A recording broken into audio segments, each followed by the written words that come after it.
Hello, I'm Dr. Meyer with another weekly video blog. Today I'd like to talk about back pain.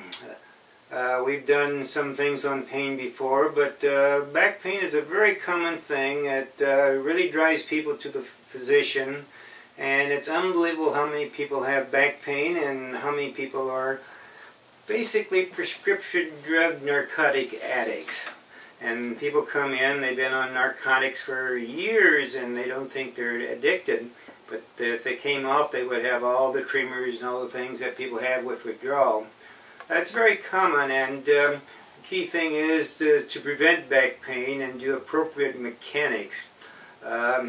We've eliminated many of the problems that cause back pain. I know our own garbage collectors, which used to carry the 90-pound cans, dump them into the truck, that's all electronic now, so there are many of those types of workers that always had back pain and were always out of duty and had compression of their discs and pain going down their legs, and no, that's a thing of the past. The back is a very complicated structure made up of bones, muscles, ligaments, tendons, and then the disc between each vertebra. And so any of those things can have structure changes, stress changes, strains, and actually compression on the nerve itself.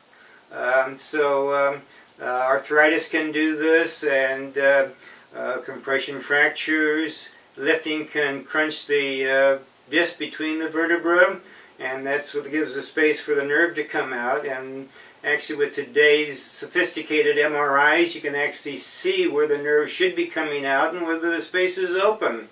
And so we see a lot of people that have actually compression of the foramina, the outlet canal where the nerve goes, and then explains their back pain. But on the other hand, we see many people that show compression there, and they should have a lot of pain, but they don't have it. And so pain is a very nebulous and hard to describe thing. You can have infection in the spine, cancer, all kinds of things that usually the rest of the physical examination will direct you to them.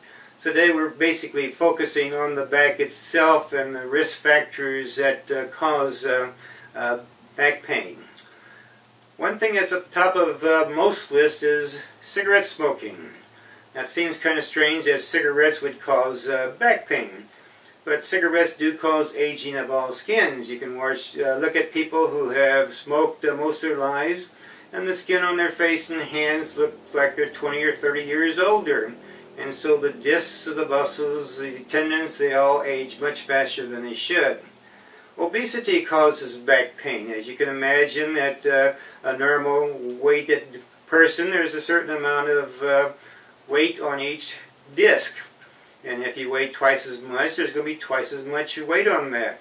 And back gradually the disc can get crunched. And it's amazing, people that are several hundred pounds overweight, it's hard to get them to understand that. And I've had patients that were over 300 pounds and they don't understand the weight they're putting on their own disc.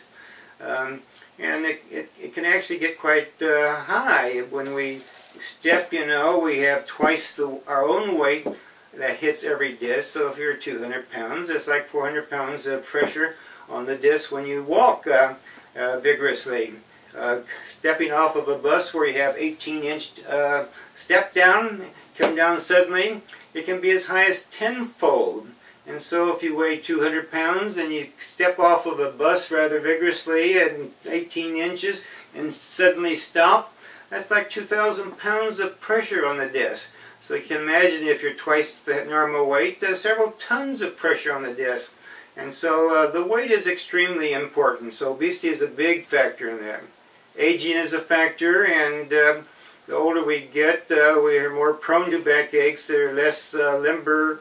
The tendons and ligaments, they all get stiffer, and so you can get pain and strains much easier.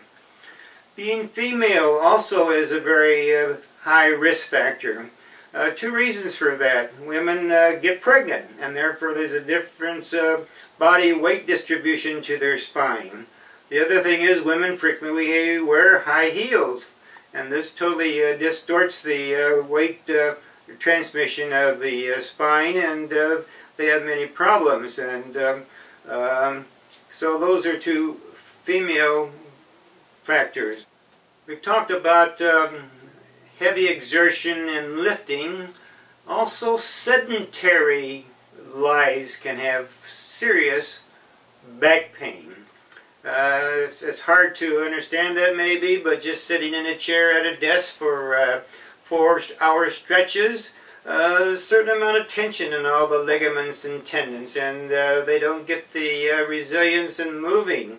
So that's why people at a desk, they get into the habit, or should get into the habit, of getting up from the desk at least once every hour and move around and go through the back exercises. And back exercises are very simple. Just getting up and moving the 4 directions your back has, forward, backwards, and each sideway, and then rotating. And you should be able to rotate 75 degrees. Most patients can rotate 90 degrees. If you do those 6 motions as you get up from the desk, that keeps the spine and back limber. And I see this very often in golfers. They do the whole rotating frequently as they rotate because they're used to twisting their back when they play the game.